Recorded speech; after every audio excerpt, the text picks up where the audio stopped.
அனைவருக்கும் ஆனந்தமான இறை வணக்கம். ஆன்மீக சிவ சொந்தங்களே, 25/8/2026 ஆவணி 8 வளர்பிறை பிரதோஷம். நான் உங்களுக்கு ஒரே ஒரு பொருள் பற்றி இப்போ சொல்ல போகிறேன். அந்த பொருளை இன்று நான் சொல்கிற மாதிரி பயன்படுத்தினீங்கன்னா நிச்சயம் 16 செல்வங்களும் உங்கள் வீடு தேடி வரும். அன்பு அறிவிப்பு: இந்த ஆடியோவை நேற்றே பதிவு செய்ய முயற்சி செய்தேன். வேலை பளுவின் காரணமாக என்னால் செய்ய முடியவில்லை. அதனால் இன்று அதிகாலை பதிவு செய்கின்றேன். எனவே இந்த ஆடியோ கேட்குற நீங்கள் கண்டிப்பாக இதை செய்ய முயற்சி பண்ணுங்கள். இந்த ஆடியோவை ஒரு 10 பேருக்கு பகிர்ந்துக்கணும் என்று அன்போடு கேட்டுக்கிறேன். ஏன்னா இன்றைக்குள்ளே செய்ய வேண்டிய சூட்சமம். வளர்பிறை பிரதோஷம் அப்படின்னாலே ஈசனுக்கு உரிய அற்புதமான நாள். இன்றைய நாளில் நான் சொல்கிற அந்த அற்புதமான பொருளை 3 விதமாக நீங்கள் பயன்படுத்தலாம். அதில் ஏதாவது ஒரு விதம் நீங்கள் செய்தால் கூட போதுமானது. அது என்ன பொருள் அப்படின்னா, கருப்பு உளுந்து.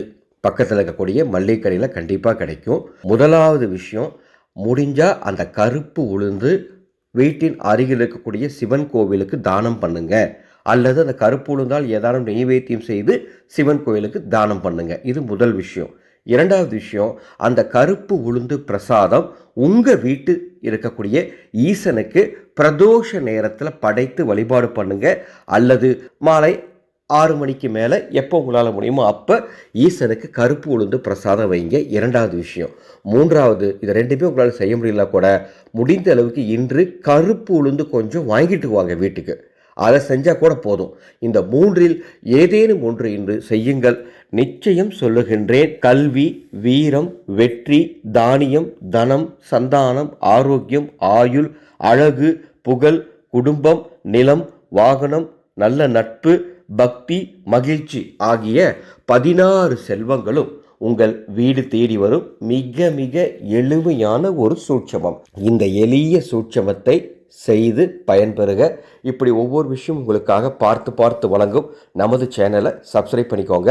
நாளை மறுநாள், அதாவது ஆவணி பௌர்ணமி, ஆவணி அவிட்டம், மாலை 6 மணிக்கு மேல் சந்தான கோபாலகிருஷ்ணர் பால ஹோமம் நமது அறக்கட்டளையின் சார்பாக நடைபெற உள்ளது. இந்த ஹோமம் குழந்தைகளுக்கானது. அதாவது உங்கள் குழந்தைகள், பிறந்த குழந்தை முதல் உங்களுக்கு எத்தனை வயது குழந்தை இருந்தாலும் சரி, குழந்தைகளுடைய நலம், எதிர்காலம், ஆரோக்கியம், கல்வியறிவு, ஆரோக்கியம், இது எல்லாம் நல்லா இருக்கணும் அப்படிங்கிறதுக்காக தான் கிருஷ்ண பரமாத்மா அவதரித்த இந்த மாதத்தில் வரக்கூடிய பௌர்ணமியில் இந்த ஹோமம் பண்ண போகிறோம். சங்கல்பம் செய்து கொண்டால் ஒரு ரக்ஷை கொடுப்போம். கோபாலகிருஷ்ண ரக்ஷை. ஒரு குடும்பத்துக்கு ஒரு ரக்ஷை வாங்கினா போதும். அந்த ரக்ஷையை பூஜை அல்லது பீரோவில் போட்டு வைத்தால் போதும். 12 மாதங்கள் அது இருந்தால் போதுமானது. உங்கள் குழந்தைகளுக்கு இறை பாதுகாப்பு கிடைக்கும். சங்கல்பம் செய்து கொள்ள மேலே உள்ள வாட்ஸ்அப் எண்ணுக்கு தொடர்பு கொள்ளுங்கள். ஆனந்தம் மலரட்டும், ஆனந்த ஒளி பரவட்டும்.